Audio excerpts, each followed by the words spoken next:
ಇವತ್ತಿಗೆ ಏಂಜಲ್ಸ್ನ ಮೆಸೇಜ್ ನಿಮಗೆ ಏನು ಬರ್ತಾ ಇದೆ? ಏನಾದರೂ ಪ್ರಶ್ನೆ ಇದ್ದರೆ ಮನಸ್ಸಲ್ಲಿ ಕೇಳ್ಕೊಳ್ಳಿ. ವೆಯ್ಟ್.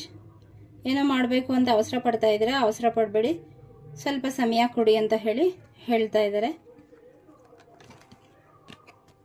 ರೀಕನ್ಸಿಡರ್.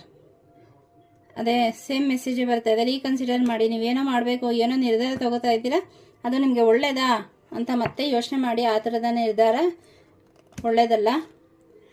ಸೊ ಅದೇನಾದರೂ ನಿಮಗೆ ಇಲ್ಲ, ಅದನ್ನು ಆ ಕೆಲಸ ಅದೇನು ನಿರ್ಧಾರ ಬಿಟ್ಟು ನಿಮಗೆ ತೊಂದರೆ ಆಗುತ್ತೆ, ನೋವಾಗತ್ತೆ ಅಂತ ಇದ್ದರೆ ಏನಿಲ್ಲ, ಇಲ್ಲಿ ಏಂಜಲ್ಸ್ ಹೇಳ್ತಾ ಇದ್ದಾರೆ ಖಂಡಿತ ನೀವು ರಿಕವರ್ ಆಗ್ತೀರಾ, ಒಳ್ಳೇದಾಗತ್ತೆ. ಈ ಕ್ಷಣಕ್ಕೆ ನಿಮಗೆ ಅದರಿಂದ ನೋವು ಅನ್ನಿಸ್ಬಹುದು.